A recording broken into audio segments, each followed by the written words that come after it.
The Marine's voice cut through the quiet hospital corridor like a blade through silk. His broad shoulders were rigid, his jaw clenched, his metals catching the harsh fluorescent light as if they too were bracing for impact. Patients turned their heads. Nurses froze mid-step. And in the center of it all stood a woman in pale blue scrubs, her hands trembling around a clipboard she could barely hold. "Tell them who you really are," the Marine pressed, forcing the nurse to reveal her hidden past. "Before we go any further, if you believe in kindness, in redemption, and in the power of second chances, take a moment to like this video, leave a comment, share it with someone who needs hope, and subscribe to the channel." Stories like this remind us that even the most broken roads can lead to beautiful destinations. The nurse's name was Elena Morales. She was 34 years old, with dark brown hair always pulled into a tight bun and soft hazel eyes that carried a sadness no one quite understood. She moved through the halls of the Veterans Hospital with quiet efficiency, speaking gently to patients who had seen more horror than most civilians could imagine. She was known for her steady hands and her patience, for staying past her shift to hold the hand of a man who woke from nightmares screaming for brothers who would never answer. But no one knew why she had chosen this hospital. No one knew why she never talked about her life before she arrived 5 years ago. And no one knew why the sight of a Marine uniform made her pause for just a fraction of a second before she composed herself again. Until that morning. The Marine confronting her was Sergeant Daniel Hayes, 38 years old, tall and powerfully built, with close-cropped sandy hair and piercing blue eyes hardened by years of service. He had been admitted after a training accident that left him with a fractured leg and a bruised pride. But it wasn't the injury that kept him awake at night. It was the ghosts. The same ghosts that haunted so many of the men in that building. Elena had been assigned to his case 3 weeks earlier. From the first day, he had studied her face as if trying to place it in a memory that refused to fully form. She had felt it, that weight of recognition, and had kept her interactions strictly professional. She adjusted his checked his vitals, reminded him about medication. She avoided lingering. But Sergeant Hayes was not a man who ignored instincts. The confrontation happened when a visiting general recognized the last name on Elena's badge. Morales. The general had once commanded a unit overseas that included a private first-class Javier Morales. A young Marine who had died during a mission gone wrong nearly 12 years earlier. The general's voice had been quiet, almost reflective, when he asked Elena if she was related. And that was when Daniel Hayes stood up on his crutches, his heart pounding like it had on that dusty battlefield years ago. Because Javier Morales had been his best friend. The hallway now felt too small to hold the weight of what was unsaid. Elena's face had drained of color.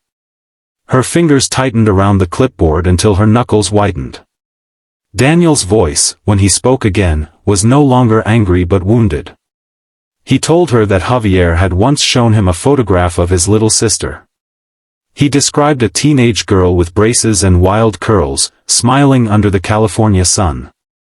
He said he had promised Javier that if anything ever happened, he would find her and tell her that her brother had been brave, that he had saved lives. Elena's breathing grew shallow. The photograph Daniel described had been tucked inside her old diary for years. She had not heard her brother's name spoken with such familiarity in over a decade. The truth was something she had buried under layers of discipline and purpose. After Javier's death, the world she knew had collapsed. She had been 22, still in nursing school, still believing that hard work guaranteed happy endings. When the uniformed officers knocked on her mother's door, everything changed. Grief had turned her mother silent and hollow. Bills had piled up. Friends had faded away, unsure how to comfort a family shattered by war. Elena had dropped out of school temporarily to work double shifts at a diner, trying to hold what remained of her family together. At night, she would stare at Javier's medals, wondering whether bravery was worth the cost. She had blamed the Marine Corps. She had blamed the mission. She had blamed the men who came home when her brother did not. Including Daniel Hayes. Because Daniel had been there. The details of that mission had never been fully explained to the family. Official letters spoke of valor and sacrifice. But rumors traveled. Elena had heard whispers that the unit had taken a risk, that they had entered a volatile area under uncertain intelligence. She had convinced herself that someone must have made a reckless choice. For years, she carried that anger like armor. And yet, slowly, something unexpected happened. One evening, while working at the diner, a wounded veteran came in with prosthetic legs.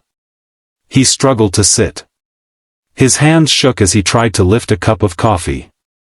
Other customers stared. Elena watched him with a mixture of resentment and curiosity. When she approached his table, she saw the same emptiness she had seen in her mother's eyes. He thanked her for her kindness as he left.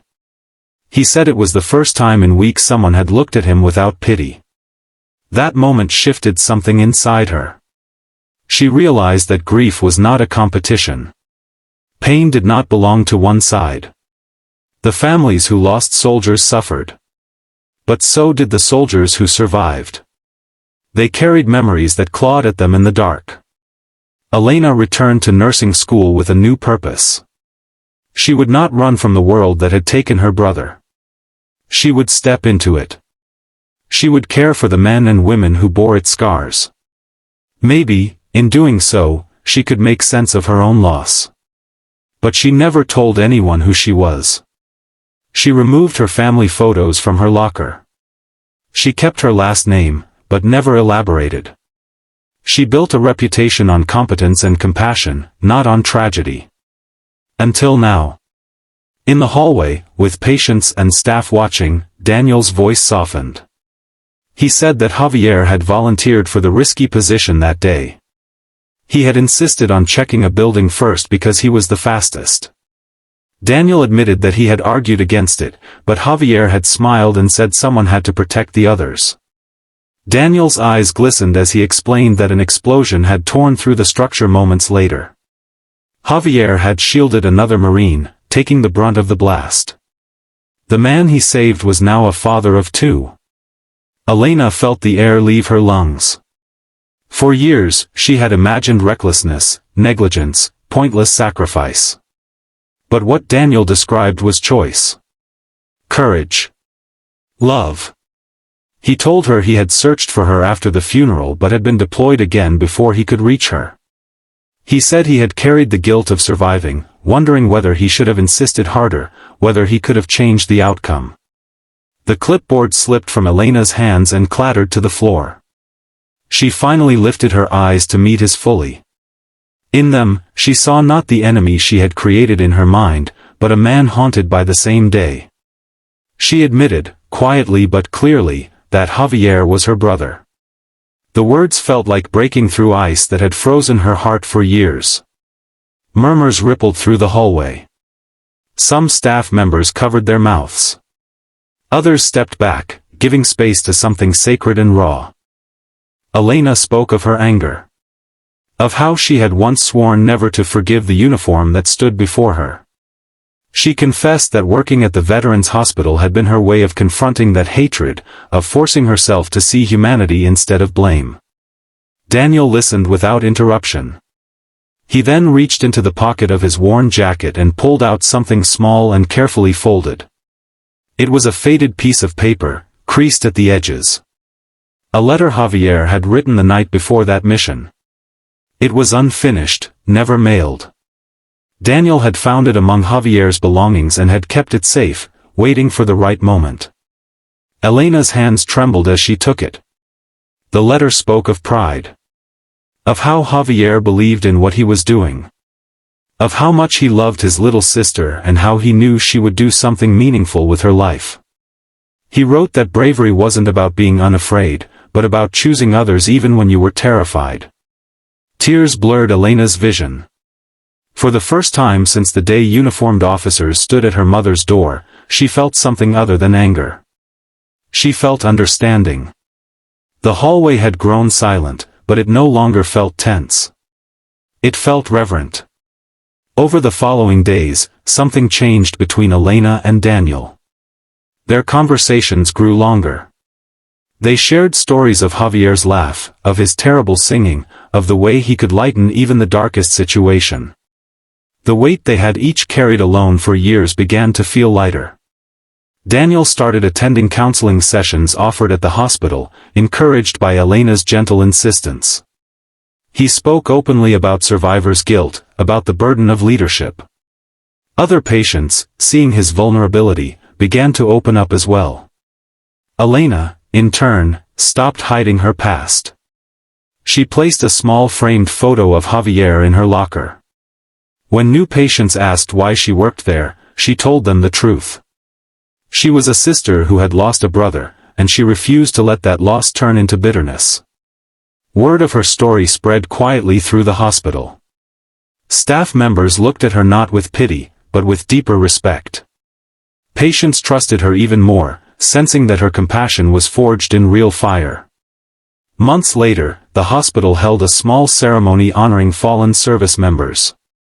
Elena stood beside Daniel as Javier's name was read aloud.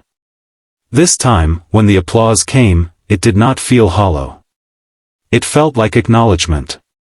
Before we reach the end of this story, if it has touched your heart in any way, please take a moment to like, comment, and share. Your engagement helps these messages of hope reach more people who may be carrying silent burdens of their own. And before the final moment, I want to ask you something special. In the comments below, write the word courage if you believe that even the deepest pain can be transformed into purpose. On a quiet evening after the ceremony, Elena stood outside the hospital as the sun dipped below the horizon, painting the sky in gold and rose. Daniel joined her, no crutches this time, walking steadily on his healed leg. They did not speak much. They did not need to. They both understood that healing was not about forgetting. It was about choosing not to let grief harden into hatred. Elena looked up at the sky and imagined her brother somewhere beyond it, smiling that familiar crooked smile. She realized that telling the truth about who she was had not reopened her wound. It had finally allowed it to breathe. And as the first stars appeared, she felt something she had not felt in years. Peace. If this story moved you, if it reminded you that forgiveness and honesty can break chains we never thought would loosen, please engage with this video. Like it, share it, and subscribe so more hearts can find hope through stories like this. Because sometimes, the bravest thing we can do is tell the world who we really are, and allow that truth to set us free.